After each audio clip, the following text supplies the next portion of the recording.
gonna have a really, really bad time, sir. This shit. Hype me up. You're gonna have a real bad time. Welcome, everybody, to another show. We are the Retireholics. I am here with Silent J, Justin McNeil, the shiniest head in all of 401k. And Chad, Nerdy Chad, will be here in a little bit. Don't you fret. Don't be sad. He's coming. He's going to be here. Invisible Chad is here. Invisible Chad. Yes. But he will be here. Background. And then, everybody's favorite Retireholic hub guy. When you got a dope guest, you got to respect it. And you got to bring a new song to the table, if you feel me. So everybody, I've written a song.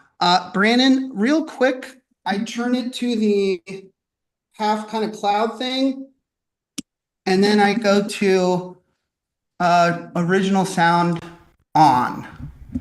Let me ask you guys, give me a thumbs up if you can. Let's do a little tester real quick if we could. Can you hear this background music okay? It's coming. Hang on. What do you say? Can you hear that? Yep. Kinda. Kinda? Greatest, but it works. No, yes, I can hear it, yes. I'll boom it up a little bit. Okay. All right. I'm nervous. Here we go.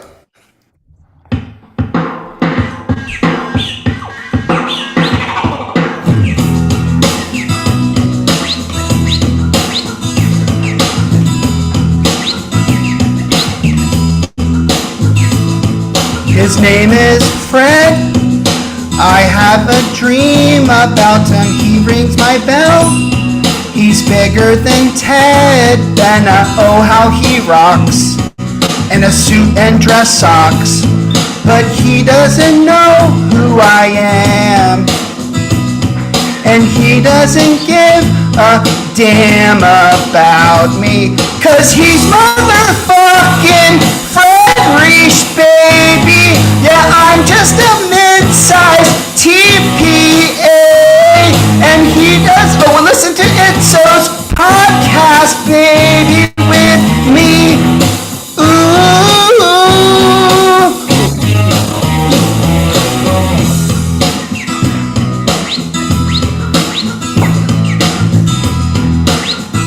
More. His friend has wit, and he writes so very cool. He'd simply quit, pull plans. Fuck this one up. Stop it. God damn it. Stop the song. Oh no. Can you just get to the solo part? Oh, dang it. I had the second part popping off and I blew it. Let's move on. Justin. You know I don't normally say this and give you props, but that was impressive, pal. I like Oh God, if you could have heard the second verses, man. I had some sick shit going down about Mr. Reach. Why don't we end the show with your reach? We'll try it again. Okay. Yeah. We'll try it again. Wow. Justin. Yes. Do you go into the solo part? No. I don't go that far. You can't go. I mean, I can't keep going, man. Your voice would be perfect for it. Anyways. I can't keep going. Oh, you know when he goes like super high and shit? Mm-hmm. Yeah, that guy's gnarly. I thought that was a chick for the longest time.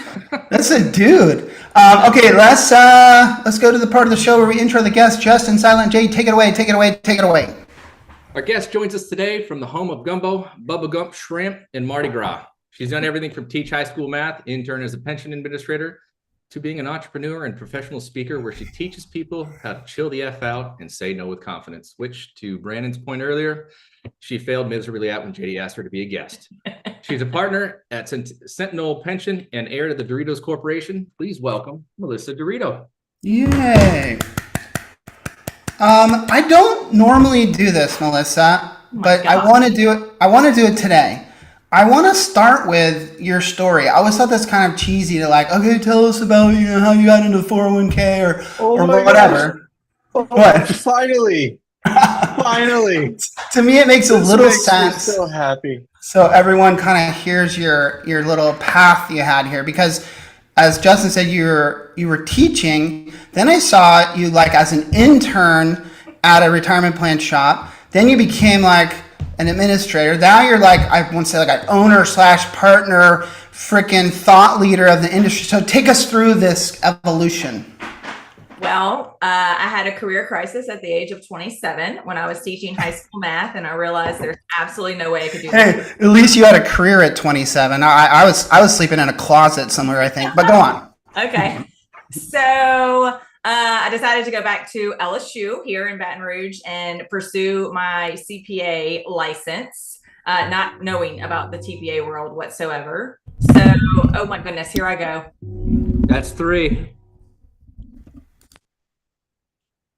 So do I have to drink? Is that how this works? Finish your thought. You just take a little sip of your martini. Little sip. And you I mean, I'm a rule follower, so I'll follow the rules. Oh yeah, you got to. And then if you're in the middle of a thought and it goes, you can continue your thought and then just catch up on your drink. But there Justin's won't be like- noise and I'm a like, what is he graphic. doing? I'm like, oh shit, I just said a whole bunch of acronyms. Yeah. And you Okay. just cussed. Welcome to the show. Keep going. So again, I'm from Louisiana. You never know what comes out of my mouth. So, all righty. So I started as an intern at my firm to go back to school and pursue my certified public accounting license. Nice. I catch on pretty quick. Hopefully, let's see. Anyway, so started in the retirement area, not knowing what I was doing. And I had a really great mentor there who saw a lot of potential in me. I'm still at that firm. We just rebranded our TPA to third party administrator division. Almost a check swing. Not quite. I call myself in the middle. That doesn't count. This whole You said all evolution- 3 said the letters. whole- Yeah. If you would have been like TP like that, you would have been good. this whole career Justin, careful. evolution. You don't just check swing on purposely, buddy. This whole career evolution all took place at the same firm. Yes, Yeah. I needed a job. I was going back to college and I was desperate for a job. And they were like, what do you want to do? And I said, I'll make coffee. I don't really care. I just need a chance to do something different. I was looking to try to do something different. And this, I love this career. But yes, so I'm a partner, equity, shareholder, salesperson. I mean, is there, Baller. yeah. What color is your Lambo? No, I'm Never mind. practical. Let's I'm practical. JD, she just called you. That makes- impractical, pal. Yeah. Oh, what? Yeah. Well, as a typical owner of 2 Lambos, I wasn't even listening to what she was saying. Okay, let's move on. Anyways, what I have to tell you, what I said in the email, which is very true, is when it became public that you're going to come on the show, I just got so many fucking messages from little psycho fans of yours that were like stoked that you were going to be on the show. So you've got a little following of weirdos out there. So congrats to you. okay. Brandon, Okay. let's do headlines. Pretty please. Brandon? Maybe. Maybe not. Headline? Maybe. You got a new computer. This might not remember? go well. Give me a second here. You got a new computer. Oh, it didn't go well, Brandon. All right. Headlines. All There you go. Thank you, Mark. Thank you. There we go.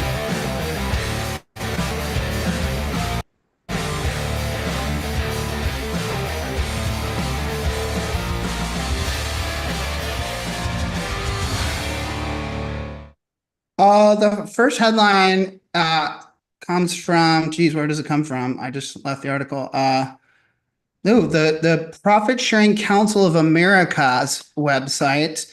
And the title of the article is the Employee Benefits and Security Administration loses over 20% of staff from resignations. And let's be clear, these resignations are because of the Department of I almost said it. Department of Oversight. Something. No. The what? No. Elon's saying the Yeah, Department of Oversight. Oh. Government over. Okay. So Government efficiency, that's what it is. government efficiency. Like a lot of these government firms, my understanding is all these employees at the Employee Benefits Security Administration were given a chance to resign and be paid out to like September or something. But in the end of all this, about 200 of them left, which was the kind of original plan. And it used to run at 800 employees. So maybe I'm botching this, but I think they're at around 600 now, something to that effect.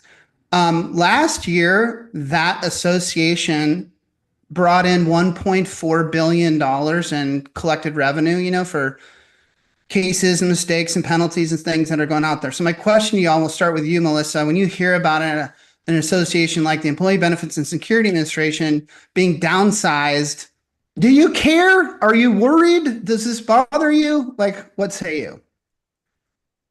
It doesn't really fire an alarm for me personally. Right. Okay. So, I mean, a couple of years ago, I felt like it was opposite with the Internal Revenue Service, and we were told they were going to hire 1,000 new investigators, and all of these plans were going to have an audit. And I think they just hired them to work from home or something. I'm not really sure. So yeah, we didn't really feel that. And by the way, they're probably getting the same type of cuts there now. So yeah. These are all getting downsized. I'm kind of with you. Chapar, you tell me, someone give us a different opinion.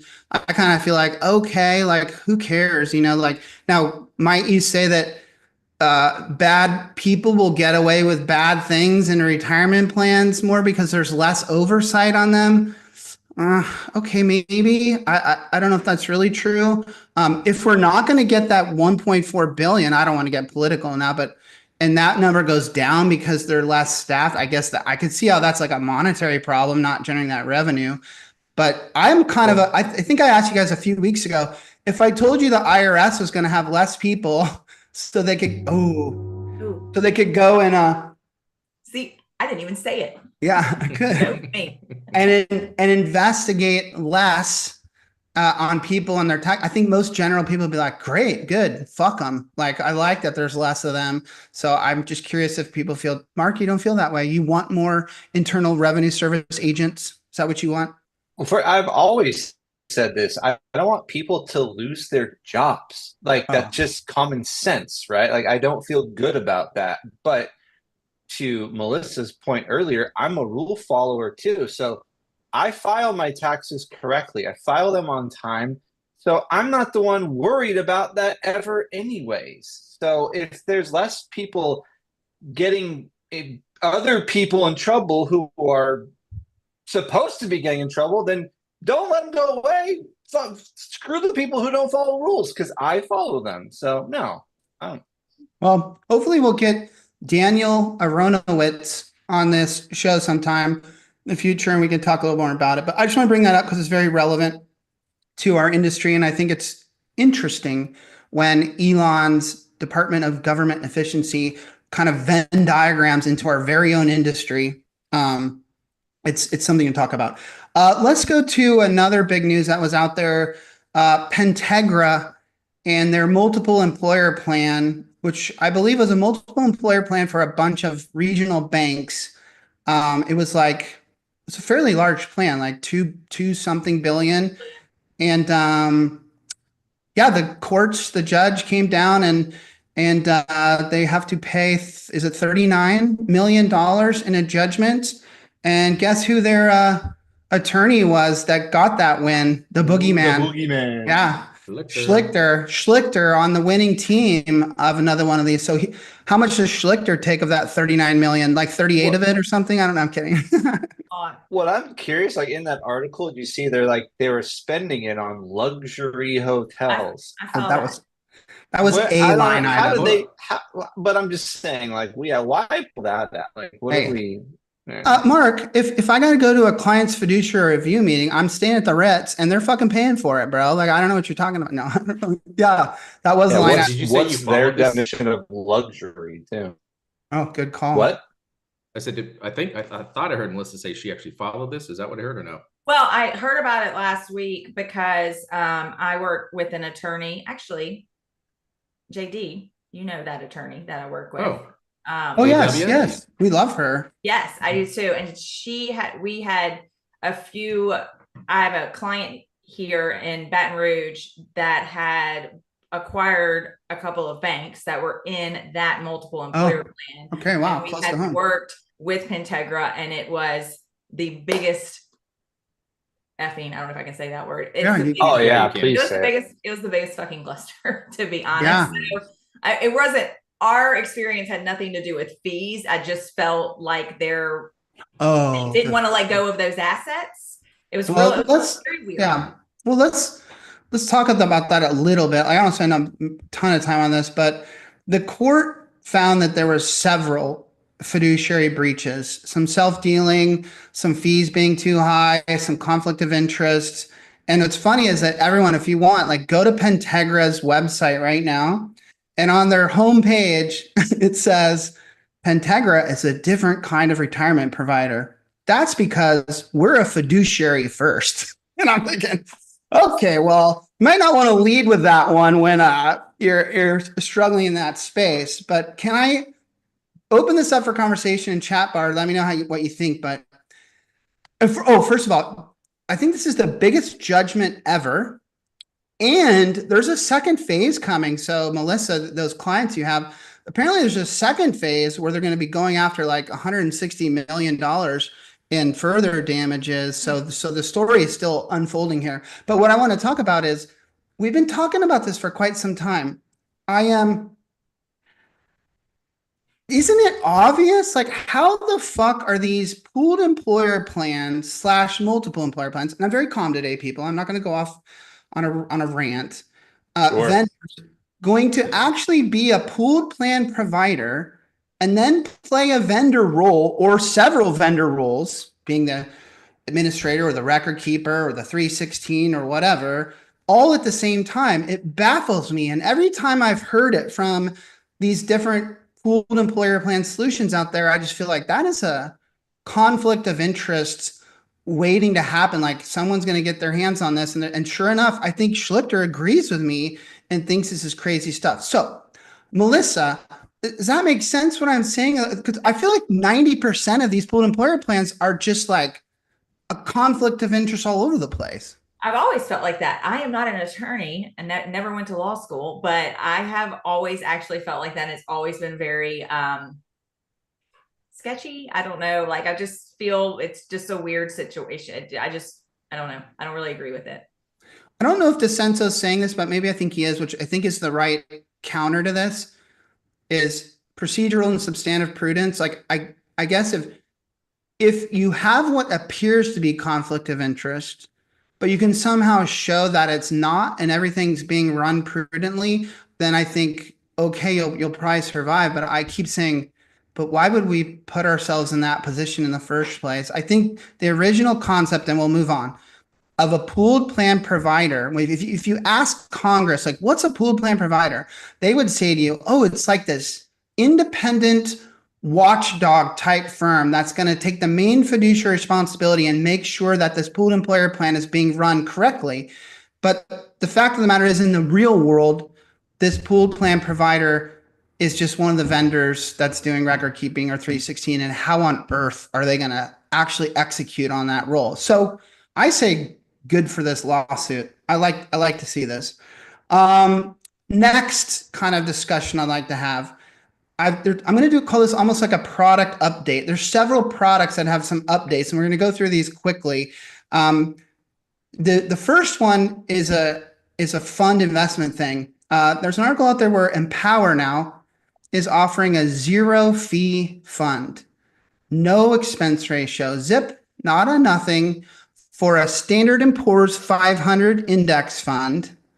I'm going to go to Melissa here, but I say, wow, just wow. Like, I love to shit on stuff and tear it down, but what's your thought here? This is all good, isn't it? What's my thought? Yeah. I don't think anything's free. Oh, well, you know that BlackRock has a role in this? Like, somehow BlackRock's doing a They're the job. sub-advisor. Yeah. Yeah. But Melissa, no, this thing can be free if they've somehow convinced themselves that it'll draw in so much business that, they'll make it on their other fees, right? Whatever wrap fees they have or whatever. But let's be frank, to put an investment on a lineup that has no expense ratio, this is nothing I've seen before in the 401k space.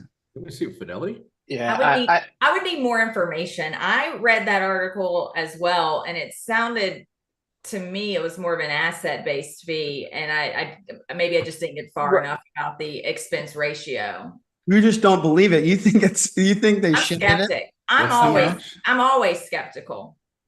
I want to believe these things too. When I first read, I tried to not take the skepticism route, but all I could think was, great, yeah, you could offer free investments to everybody. That doesn't mean the record keeper is not going to charge 30 basis points more to recover like lost cost, and pay it out other way. So what I want to say, because I know we get a lot of flack on the show and emails and calls the next day, is like, love it. I think it's great, but we need more information, because an article and 5 or 6 things that, go out, press releases, don't share the full story, and we can't give a full, detailed thought until we know everything. Go ahead, Melissa. Okay, I'm just saying, this is the way that I feel. If something sounds too good to be true, it probably is. I'm gonna challenge you on this. Based on what I know of our industry and how revenue is generated, I think this could be true. I think it can be what it sounds like. I think that people at and I don't usually jump on the side of the record keepers like this. I think they could be saying, this is really sexy. Let's put an investment in a Standard & Poor's 500 index on a menu for our retirement plans and give it a 0 expense ratio, meaning we will not make money on this, nor do I think BlackRock's going to make any money on this. But what we're going to do is that's going to drive business our way. It's going to get our name out there. It's going to be something really cool and different. And to your point, of course, it's not like this is one fund on a menu. Of course, they're still making money. They're still charged. And by the way, no one's saying that you don't have a wrap fee or you don't have a per head charge, or you don't have whatever. But I disagree with Mark. I don't think they're sitting there going, let's up our fees to cover it. I never said they're going to up them. I'm just saying it's one area you lose it, you make it up over here. Right. They might have. But net, I believe this is I get something it. like that, right? Say that again, Justin. Could be something like they have a requirement like you got to use this stable value or this list, this PDF or whatnot, right? To get this. Okay. To get this investment, but Touche. I think DeCenso or Justin, I'm bringing you up, but I can't get my buttons. What'd I say? Thank you. Shit. Anyways, they said, target date fund. David, they or JD, they agree that, hey, you're going to capture a lot of rollovers and stuff, and they'll make their money elsewhere. I mean, maybe it's a great idea. I just don't believe it quite yet. I need more information. Justin might have nailed it there. That if there was a dirty thing at play here, it would be something like what he just mentioned. And we're not saying there is. Let's be I know. Clear on that. I know. It's speculation. For the first time ever. I think Empower should send me a nice email tomorrow. I'm backing you guys on this one. Before we go to I got 3 more that all have to do with like partnerships, which I think is an interesting trend in our industry right now. A lot of partnerships are happening, and I want you guys to take. But before we do that, let's spin the wheel of ice. And if it lands on Chad, I will gladly drink for nerdy chat. Spin the wheel, Brandon, if you can. The wheel of ice, the wheel of ice.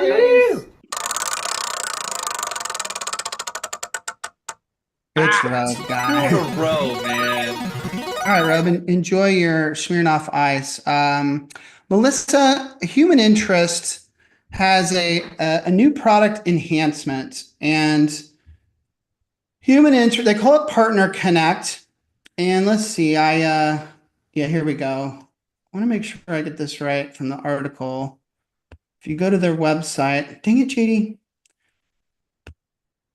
JD, haven't you done this show before? Like for 10 Yeah, years? when I struggle is to go look at these stupid articles. Like if I just go chill. You're welcome back any week you want to be here. Yeah. I didn't think it was your first show. I just wanted to verify that. Human Interest, big disruptor, says, quote from this article, the platform targeted to retirement plan advisors and wealth advisors allows advisors the ability to view and manage clients on one platform and integrates plan design, proposal management, fund lineup, and participant data. Here I go now, Melissa, being the asshole. I might There be. he is. Now he's back. Isn't that He's what back. all record? What? Isn't He's that what back. all record keepers do? Is offer advisors a dashboard to look at their clients and see the participant data and see it all in one place? Like, is human interest had just not been doing this for the last 7 years, and now they've finally had to do it, and this is some type of product enhancement? Like, I thought that's what record keepers do. Am I being weird? No. Do you want to know my opinion on human interest? Yeah. On They're oh, really human good interest at- in general? You want to just go wild? Go. Yeah, sure, fine. because this is cute. I think it's a marketing type ploy or something. I don't know. I feel like they're really good at marketing. Like they're real good at marketing and coming in, or at least in my area, they're real good at marketing. But I cannot imagine that they actually do a good job. That they actually do a good job. I just don't. I mean, the people I've interacted with from there don't seem to know that much about retirement plans. Right. So Catch me outside. How about that? this is very true, especially in the beginning stages. Guideline, human interest, had very few people at those places that really knew our industry and knew the intricacies of it and how it all worked. I think over time they've realized that they need to get some of those people in their staff. But when they built this stuff, Melissa, and we've had the founder of Guideline, Kevin, on this show. In the beginning, when they built it, they thought they could code it and build it with technology, and it would all just work without any human interface. They had this weird fallacy that no clients would call them with questions. And when the emails started buzzing and the phone started ringing, they quickly figured out, like we're in trouble here. And they've since have added staff. But you're right. A lot of them are maybe not nearly as experienced as, say, a very capable third-party administrator in some local region. But let me ask you this. Guideline last year, human interest's little twin brother there, did 15,000 new plans. And human interest is right there with them, I think behind them just a little bit, but north of 10,000 a year. So I kind of feel like the last laugh is on me and you, Melissa, as third-party administrators. They are kicking the fucking snot out of us in terms of selling new plans and generating revenue. So who has the better business model, me and you or them? I'm not so certain we would win that argument. This is my favorite thing to talk about in terms of number of plans. I just talked about this at the conference I went to. I am going to just say this, and actually whoever responded, it was Mark, he told me my martini choice was bold, and I'm also told that I'm a very bold person. I am not, like, number of plans, that's great. I mean, good for somebody who can go and sell a bunch of plans. For me as a business owner, I'm worried about growing my bottom line. And I can do that very successfully without having 10,000 plans and a lot of staff. Okay, so let's move the plans out of it. I think they're at, God, what's their revenue? Damn it. I wish I had those numbers. I didn't. No, but revenue is a top line number. Do we know what their margins are? That's always been your argument, JD. You should have been on some old shows with us. This is where Chad and I have been trying to kind of scream to anyone who will listen over the last few years. Is if you do the math, we don't see how they're profitable. And I will tell you that Kevin did a post on LinkedIn a couple months ago talking about all this growth they had in 2024 Guideline, and said that they are now profitable was one of the bullet points. So they have just eked into profitability. So I think you're not too far away from the truth, Melissa, in that there's a lot of venture capital money. There's a lot of private equity money that's keeping this thing afloat. I know human interest, we've kind of diverted to Guideline here, my fault, but human interest hired people by the fucking hundreds every month, and open new offices, beautiful offices in place. They're spending a lot of cash. So I think you are right. I don't think these companies are actually churning a massive profit yet. So well said, And when someone says they're profitable, is that like a 5% margin, a 30% margin? It could be a couple bucks. Could be we're in the black by like $10. I mean, I'm not trying to look, to their credit, they have gotten some really big plans here in Baton Rouge, and I'm like, good on them for them being able to do that. but maybe I'm overconfident in my abilities. I feel like I'll get a call at some point that those plans are messed up. You know where I think they win and we lose is like, 'cause I remember having this debate with Kevin of Guideline. He was kind of very politely like shaking his head at me like I just didn't get it. And I think he was right. What I don't get is these Silicon Valley types who've done this. I think what they're trying to do is build something in a space that they think they can and grow scale, like get a lot, which they've clearly checked those two boxes. Yeah. And then they package it up and they create what's called an exit plan and they sell it to someone else and they make a shit ton of money and they go, hang out in Tahiti for a couple of years and sip on their pina coladas. So I think the people who start these things probably will laugh at you and I, Melissa, in terms of how we run our little businesses and scurry together our little profits when they're going to just crush it. But I guess you and I sit here and say, yeah, but the integrity of which you do the job is subpar, and that has negative ramifications for our industry. And so sometimes I get upset that y'all build this up and then sell it, and then we got to deal with all the aftermath, the damage of it all that you did in your quick grab for cash and millions of dollars. But whatever, I would trade to quote places. somebody in the chat bar, I can't remember who said it, but there's no more, God damn it, EBSA to audit the plan. So who cares?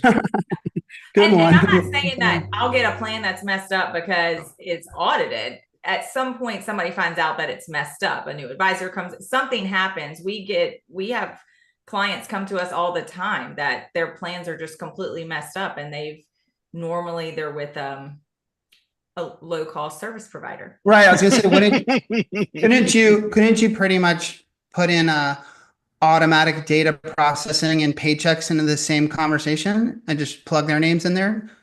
Sure. Right. And I just want to say I'm killing it on the acronym thing. Good job. Not at the start, but yes, you are now. Yeah. I got the hang of it.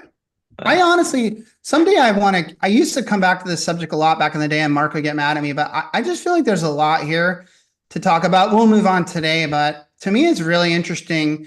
I never would have thought, I'm sure you can find a clip from me on the show saying there's no way that Guideline and Human Interest are going to sell all the plans they think they're going to sell. You said that for years. Yeah. And I was wrong. They fucking proved me wrong. No, I feel like they're very good at selling something. I mean, that's where I'm not as good at them, because I'm also not going to make promises that I can't keep. Yeah. See, you nailed it, Melissa.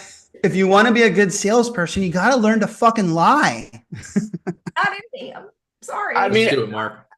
I can't lie. My face doesn't allow me. That is the best part of you.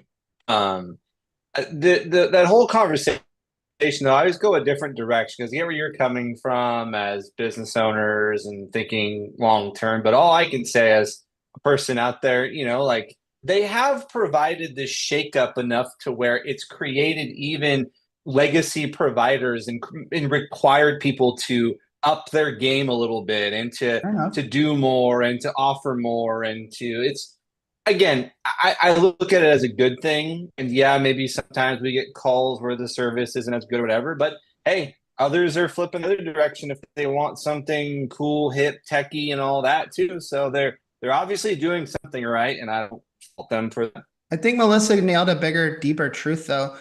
That I said lie. That's an exaggeration. I wouldn't say that they're like lying, but they know how to kind of manipulate the truth a little bit and put bullet points on what their values are, like what they offer, and clients eat it up. So they're big on, right, like, oh, this will be a piece of cake, right? It's going to be very easy. We're going to sink into your payroll. You will basically have to do nothing. Do nothing. You don't have to do anything. That's very sexy to someone who hears that. They also say that you will have no responsibilities. They're going to take that off the plate for you. So your fiduciary responsibility will go away. They talk about using technology to make things quick and efficient. And they talk about low cost, right? Like, oh, well, the industry is ripping you off. The legacy industry is ripping you off. And our fees are going to be far, far, far lower because we care about you. And that's a strong message. Like, that's a powerful message that obviously tens of thousands of small businesses have said, I'm choosing you over fucking Fidelity and Empower and Voya. Fuck those guys. So I do think that, to Mark's point, there is some good from this. And Melissa, like if I was in your shoes, I'd say you can learn from them to be a better seller without using their evil tactics, but start to, and myself included, start to learn more about what our clients want and try to create solutions for them. But by the way, do you think TPAs could proudly say to clients, oh, dang it, all over the country that we're going to take a lot of the work off your plate? That's what third-party administrators do. They take work off of the client's plate. They do work for them. They take responsibility for their clients to know when the deadlines are and to hit the deadlines and to make sure the data is accurate. I would imagine a lot of third-party administrators are almost like little mini 316s in the way they do business. They should market it that way. Okay, so here's my counter argument to what you're saying. That yes, they're selling something that says, I'm super, like, this is super easy, but what happens sometimes, or what I see, is when they say it's easy and you don't have to do anything, and then all of a sudden the plan sponsor quickly figures out, oh, I do have to be somewhat involved. You mean I have to do this? That's not what we were sold at the front end. So that's why I can go and I can get business, but I also don't want somebody to be pissed at me the next year when I'm asking for their census data and shit. And they're like, oh, what do you mean I have to give you all of this? So you just gotta choose your words carefully, man. Use a little bit of their slickness, but at the same time have some integrity and honesty. And by the way, the whole payroll thing, we won't go into it today. Although, yeah, we'll talk about payroll integrations as our next subject. So I'll kind of lean into this one. Third-party administrators all over the country could tell the same story that Human Interest and Guideline have told for the last 5-7 years by partnering with companies like Finch and Payroll Integrations. So I think, not to make this a whole third-party administrator show, but I think there's ways for the third-party administrator community to really learn from their success and kind of tap into a little bit of it. I think. I agree with that. Payroll Integrations is partnering with, I'll just drink for this one, UKG. I have no idea. I don't know what that even, I've heard of Okay, well, I'll tell you. The company that I just mentioned is massive.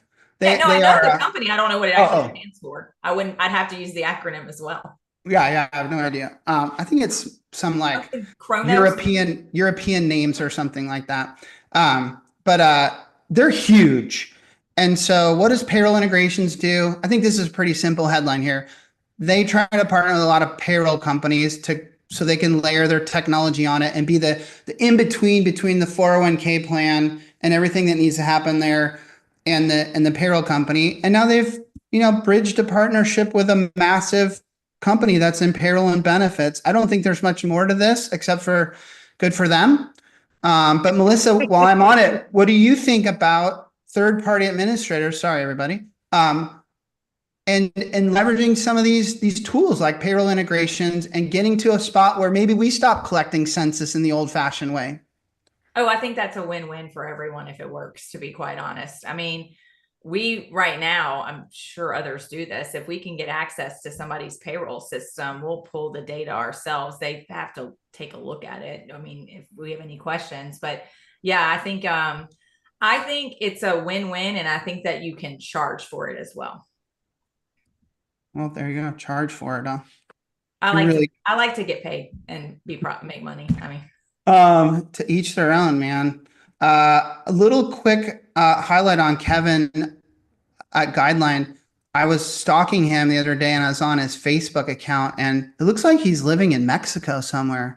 So Kevin, if you're listening in, touch base with me, bro. Are you taking all your millions and you're just chilling in Mexico? Let's play a game. Melissa, a long time ago, I was sitting around thinking of what could be some fun games we could play on this show. And I had an epiphany of this game, and it's totally created by me. It's totally original, and I didn't steal it from anyone. And it's called the Nope or Dope game. It's called the Nope.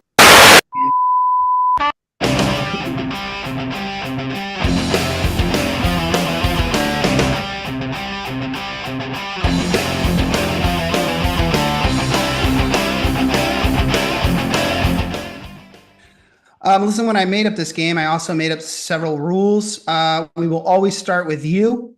And how this works is I'm going to give you like a pop culture type of thing. And you're going to let me know if it's dope or nope. And then you're going to tell me why you're either for or against this thing.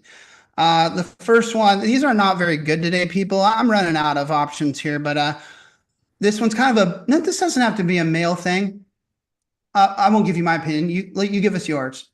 Buttoning the top button of your shirt. You know, we just did this one. We did? Yeah. Oh my God. JD's first show. Was that the night I was drunk? Hey, Melissa, are you looking for like a host gig anytime soon for this show that we've been doing for 10 and a half years? Let's skip the top button then. Let's go with a doozy. This one's a good one. Melissa, how do you feel about Kraft Parmesan cheese? You know, in a little green container, you shake it out. You've really lost a step, buddy. You're dope on that, and why? Like, what do you put it on? Why do you like it? You like the flavor? Tell us about it. It's easy, and I put it on pasta, and it tastes good. Just pasta? Yeah. I mean, what else do you put it on? No. Pizza sometimes. Melissa, why not go to the store and buy a nice block of Parmesan cheese and then shred it yourself? Because I don't like to cook. Like when it starts to take too much work, she's just right back at you the whole night. I'm digging it. Okay. This is so good. Okay. Yeah. I looks at Kraft Parmesan cheese and he's like, I need the most expensive block. He's the one who gets the big wheel of it, you know, and goes home and sets it on fire. Good for those people that like to do all that stuff from scratch. That is not Melissa Terito. Okay, we're getting to know you. That's a benefit. I don't disagree, but I would agree with Sherry. Fresh parm. That's fantastic. I'm going to go to a restaurant. I'm just not going to do it myself. I'm not saying I don't like it. I'm just not going to do the work for it. So I have a friend who says when they come to your table and they grate it right over your bowl or your plate, and she says, if it was really up to me, I would just never tell them to stop. Like just keep putting there. And she goes, but I have this guilty moment where I'm like, when do I have to tell them to stop? Because I just want to keep going. When are they going to charge me for that cheese? No, they won't charge you unless they're you, because you like to make your money. I mean, it was my birthday the other day. Oh, yes, happy birthday. Oh, thank you. And someone gave me a present. It was a flask, you know, a little metal flask that you put fucking alcohol in. I personally was like, thanks for mansplaining what a flask is, buddy. I've never owned a flask, and I feel like when I see someone pull out a flask, that seems to me like a sign you've gone too far with your love of alcohol. Melissa, how do you feel about people that have their very own flask? Wait, you have a show called Retireholics, and because someone has a flask, they're too far with their love of alcohol? Seems like it. Seems like we got sent flasks by Amanda. Pinnacle sent us flasks. Yeah, in Louisiana, we had to. Amanda loves that. I mean, I'm fine with that. We used to have to sneak them into the. There it is. There it is. We used to have to sneak them into the football stadium when they didn't serve alcohol in football. Are you talking about being a parent and going to your child's football game with a flask of fucking alcohol in your pocket? And I don't have kids, so it doesn't matter. Oh, okay. I feel like I've used water bottles with vodka in it far more than an actual flask, which makes it even worse probably. But the flasks are generally usable in certain scenarios. But I feel like if someone just randomly pulls one, like if you're at the grocery store, right? Yeah. And you're walking down the aisle and someone just, you're like, all right, maybe that's going a little too far. But if you're like driving down the highway or something, that's totally no, that's fine. A lot of context. You just said if someone has a flask. I mean, yeah. I just personally, I appreciate the gift. I do not want to be a person that has my very own flask of booze that I carry around. So I don't know what I'm going to do. Who gave it to you? I don't know what I'm going to do with it. God damn it. The MFS defined contribution investment only guy. Chris. Damn it, where are my buttons? Chris Doniger. Thank you, Chris. Okay, Melissa, the last one is a big one. It's really important to us here at Retireholics how you answer this question. How do you feel about seahorses? Nope or dope? We're going back, huh? Wow. Sorry, Melissa. Really apologize. Horses? Yes. Like, you see at an aquarium? Mm-hmm. Mm-hmm. Are you for them? I Against feel them? like I'm being set up for failure. You might I be. think unintentionally, yes. What? The seahorse is a setup for failure? What? No, I'm joking. Oh, I'm she joking. is. I'm Yeah. joking. I mean, I Come would on. say this. I think they're kind of cute. I don't really think They're that- beautiful. What an amazing, what They an are the amazing weirdest creation. alien creatures of all time. They should be removed from the ocean. What is wrong with them? I don't They're know. It's a weird. horse. as shit, It's a horse man. that can breathe underwater. So regular horses They're can't The breathe. last, I forgot about that last part. They're, I mean, if you Look at really, those things. That should not exist in our world. that's weird. I think, yeah, no. That is a weird They're thing. kind of cool, but Their They're shape and amazing. size I think remind me. those They're are- like the those hummingbird are of the like- seas. I don't know why. That's what I see. No, Yeah. hummingbirds are beautiful. They're cool. They're fast. Seahorses are trippy. Look at how fast that fin No. moves, just like the wing of. What is the It tail? doesn't, you know what's Why does weird about it? curl It like doesn't that? even have like It holds on to fins, shit. like fins or anything. It just You kind know of what I think that is? You know when an octopus loses a tentacle? That's what it turns into. That's my guess now. Melissa, what if did you? Seahorse looked at you, Mark, and thought that you were an alien type looking thing? Yeah. It for sure does. And my kids think I'm an alien, so I get it. All right, seahorses. She's dope on seahorses. Good. That's good to hear. Melissa, you were recently at the third party administrator benchmarks. Am I getting that right? Benchmarks, yeah. Conference. This is Dawn Hines, right? Am I getting her name right? Dawn Hines. Yep. One, what can you tell us about the conference in general? Was it a success? Was it good? Was it good people, good topics? Yes, great people. And for the most part, the topics were really good. Every session was a panel discussion, which I like that. And there was a lot of talk about artificial intelligence. Oh, really? Okay. Well, that was my next question was, what was one of the main topics or your takeaways from it? So what were these third-party administrators? Because when it comes to technology, I mean, are there any group of people that are more technology forward than third-party administrators? I mean, We're front of the line. Front of the fucking Right? line. so what were We're they? teaching Elon Musk about this shit. What were they? What were they thinking? Are they scared of it? Oh, no. Most of it was how we can use that to make our lives easier and save us time and do things quicker and create efficiencies. And is that I'm being within? real guarded in what I say, by the way, because of the stupid acronym thing. Oh, yeah, you gotta let 'em live. Now, what's going to happen, Melissa, is you're going to have a meeting tomorrow, and you're going to do the same thing during your You're gonna meeting. notice it. Yeah. It is Now- so annoying. Did the conversation get to this point at all? Like, I totally see how currently you could look at things that are out there in the market, Google Gemini, Grok, open artificial intelligence chat, and say like, oh, these could really help me write emails or understand questions or what have you. And I see all the kind of quick tips that people put out there to kind of make your business day go a little faster. But I wonder if they're thinking about the fact that when you run compliance tests and you put census in your software and then you run an ADP test, I'll drink, and other types of compliance tests, that it seems to me those are very steps along an assembly line. They're rules based and they're kind of math based, and we use historically software to do a lot of that. You would think they'd be scared that real artificial intelligence would be able to do those things fairly quickly, I would feel like, and put them all out of a fucking job. But that's not the discussion they're having there.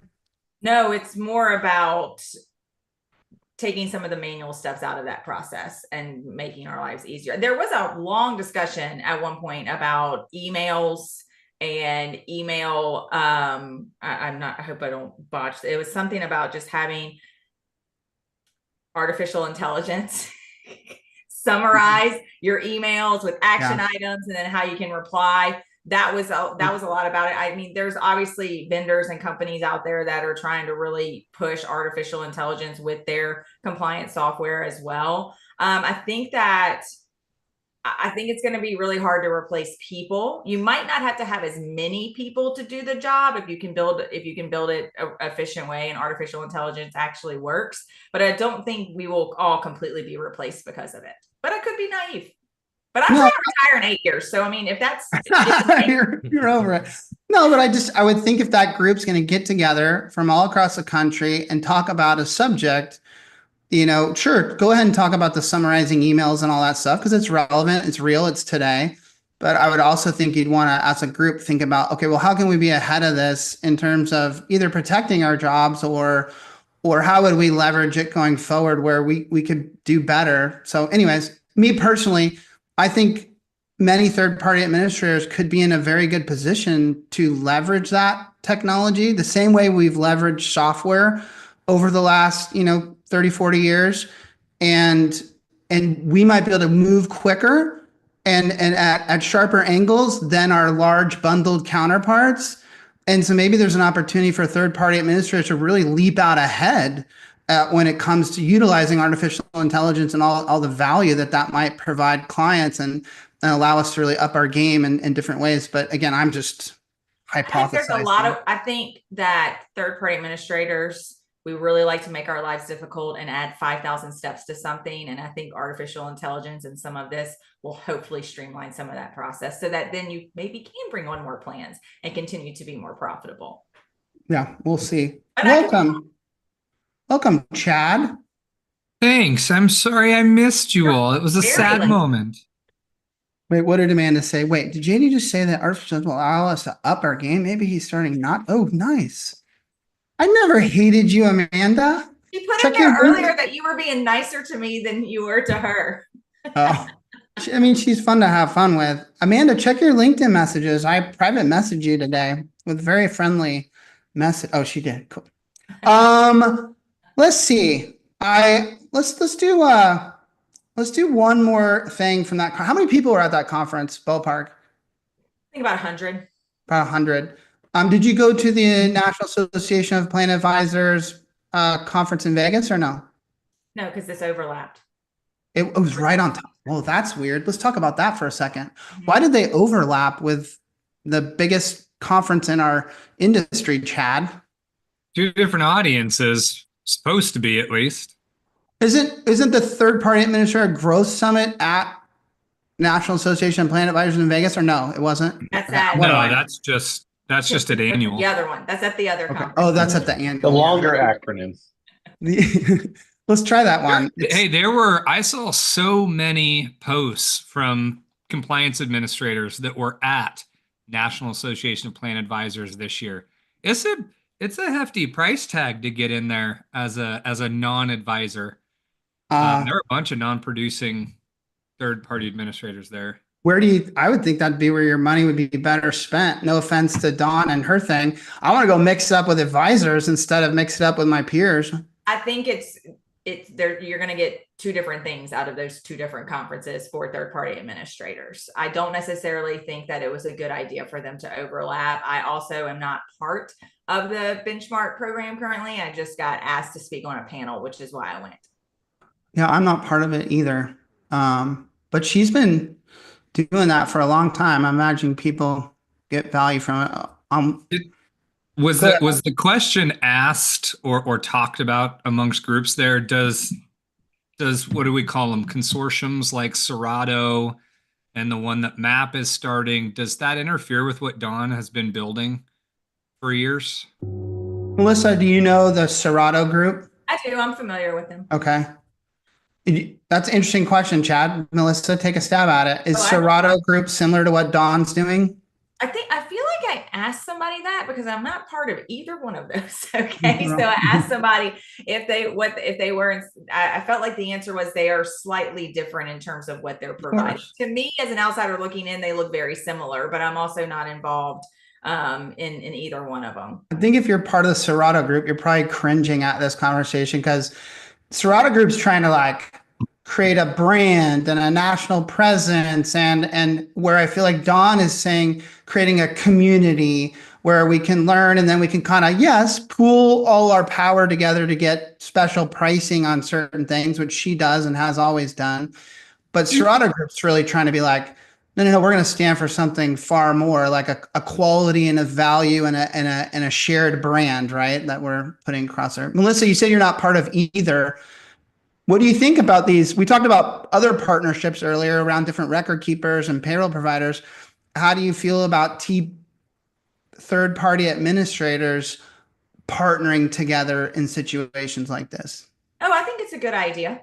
I think that it's actually, I get a lot out of going to all of these conferences and interacting with with everyone there, to be honest. And so I think that that's part of the appeal. I feel like with Sorado Group, and this might not be the same for Dawn's, I don't know. I think with Sorado Group, so one of my competitors is part of it. So I don't think I could ever join it. I think you have to. It's regional. Yeah, I think so. Which is very similar to, so, I'm part of a certified public accounting firm.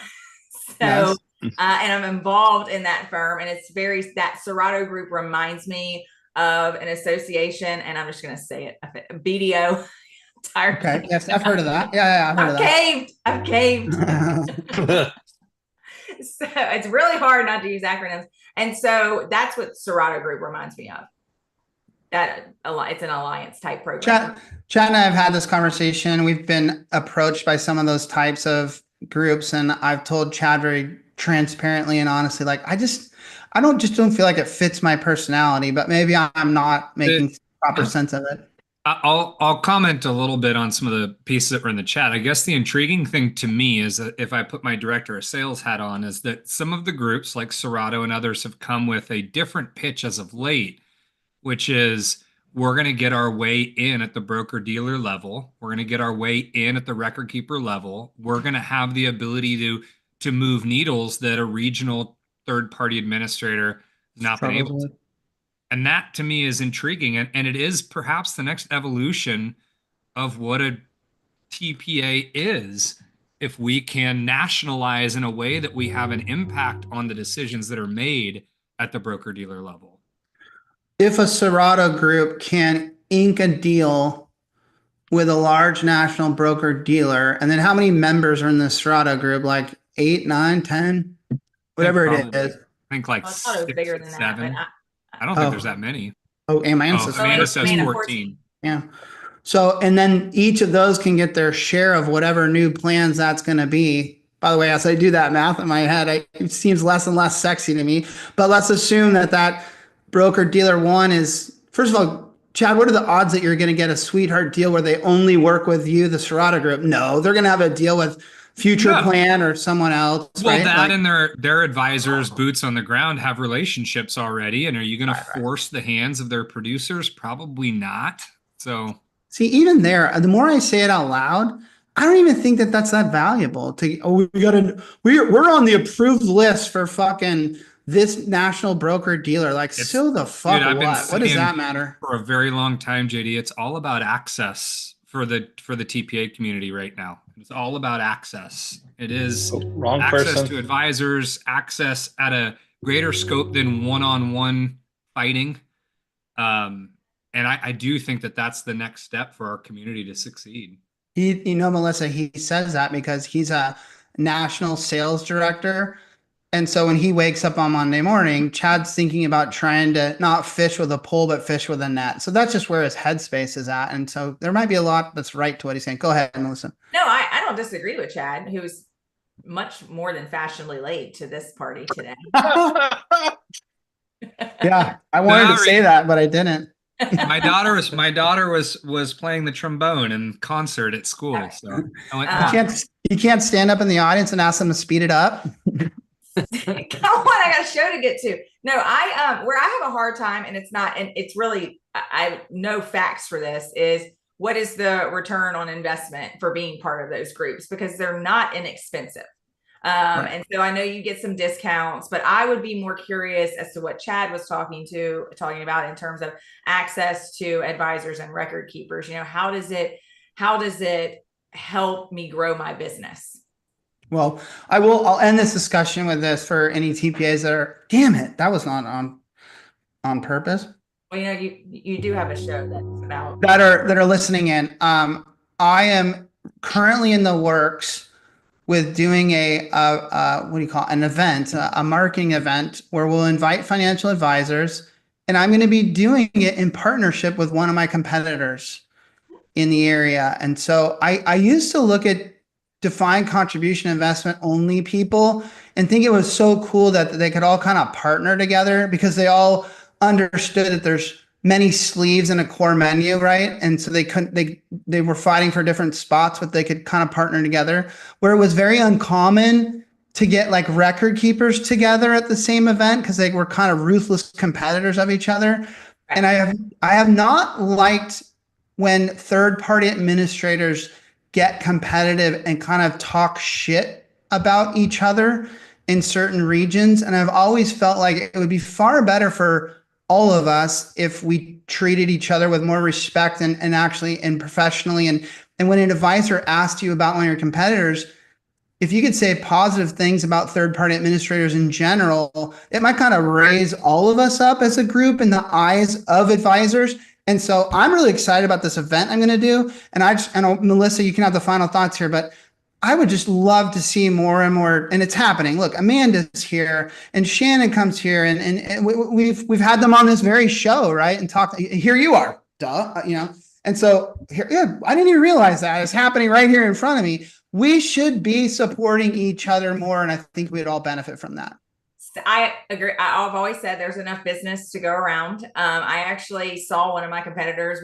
He was leaving a prospect meeting and I was going in and I gave him a big hug because he's one of my favorite people and he's about an hour south of here. And it was just kind of like whoever gets the business gets the business. But I do not, I've had prospect meetings before where they are talking about their current third-party administrator and they're complaining about their compliance test. Oh, we keep failing the average deferral percentage test. Right. But we keep, and I'm like, but that's not actually their fault. You know that, right? Or we are top heavy. And I'm like, also not their fault. Like, this is all just math problems. Like, I'm not going to yield you a different result. And maybe that's why I'm a bad salesperson. But that's actually a great example. That's the exact example I'm talking about is use that moment to really kind of up the reputation of your peers. I mean, because most of them are pretty damn good. And so anyways, I love that Amanda's saying that we finally agree, because I honestly do feel like third-party administrators have not been that great at promoting and marketing themselves over the last 50 years. Oh, remind me I'm just going to say that right now. Yeah. Today is May 1st, 2025. My father started Plan Design Consultants on May 1st, 1975. 50 years ago. Yes. Pat me on the back for having a daddy that started a company. We got you, JD. Hashtag nepotism. I think that third-party administrators could have a really bright future and could actually start when advisors think of them, they'll think differently than they thought the last 30, 40 years. And we have an opportunity through technology, through snap-on technology, through, like I mentioned earlier, being able to kind of bob and weave when our larger competitors cannot, where if we all got together and we're smart about that and changed our messaging and learned something from the guidelines and the human interest and all their success, we could have a very bright future and take over more market share from the bundled providers. And I think that would be a good thing. Chat bar champion, Melissa, this is the time of the show where we're going to vote for our favorite person in the chat bar. I'm going to start and I'm going to say that I'm voting for Amanda because I love her. I think she's awesome. And she's my favorite person in the chat bar tonight, Amanda. Justin, your vote is for whom? Mine was the same. Her comment of JD being so nice to Melissa. I wonder what that's like. Got me. Chad, you don't get a vote because I do. I was watching. No. I have a vote. Well, it looks cool when you do that. Oh, because my hand gets real big up top. Christina Jones for saying you can't lay off agents because someone needs to answer her fucking calls. That was that bar. Rogue guy. People never answer my calls, no matter how many agents there are. So I don't. Rogue guy, your vote for Chopper Champion? I'm gonna third Amanda. Ooh, okay. She's yeah. Melissa, your vote for Chopper Champion? Don't do it. Amanda said earlier that I'm awesome, so definitely voting for her. You homers. Okay. It's unanimous. Chad does not count. Yeah, Chad doesn't count today. I was going to go back to the old school where they have to finish Mark's sentence, but because Amanda got so many votes, I'm just calling it a butt whooping. And so Amanda Iverson is the chat bar champion for tonight. Congratulations, Amanda. And I'll go check my LinkedIn, see if you wrote me back. Hopefully you'll say yes to my earlier. She replied. I did see her chat that she's told you that she replied. Amanda, well done. Do you know that there are people in this industry that have gotten to very high roles?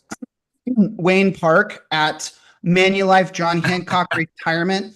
God, that rolls right off the tongue. That new name they came up with, it's beautiful. Wayne Park is not so good at responding to LinkedIn messages, but Amanda, you are. Thank you, everybody, for tuning in to another episode of Retireholics. Did I win the acronym game? Amanda did. Oh, did you win? Okay. Not only did you do amazing, I have not seen what are the totals? Yeah. So focused on not saying it either.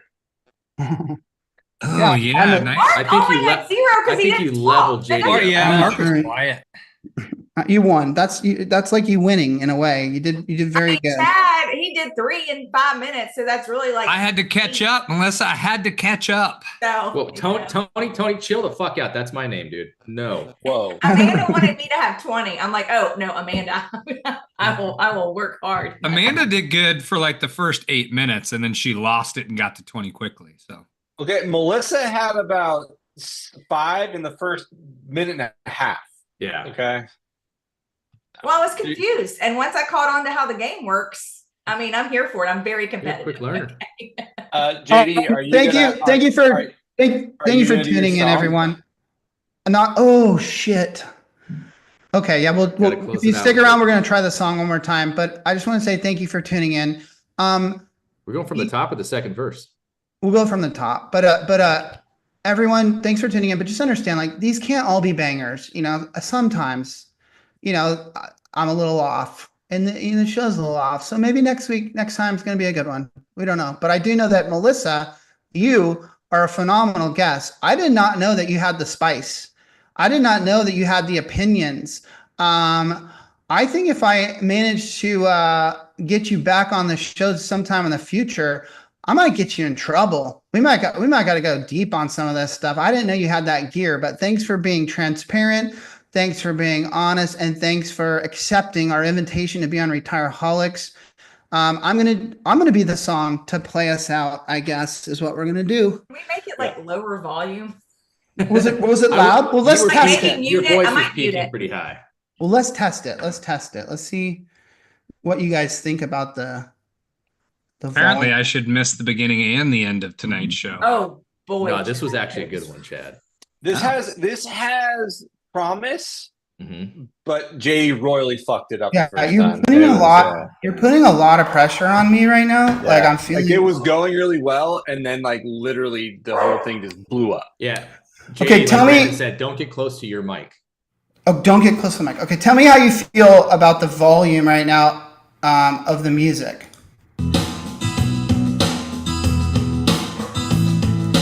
What do you say? Yeah, just don't yell, JD. Don't yell. Okay, that's gonna be hard. That's like my Do vibe. it in Just the back do away like from death the metal mic. screams. All right, here we go. I can't What see did you I guys. myself into? That's what I was thinking. Here we go.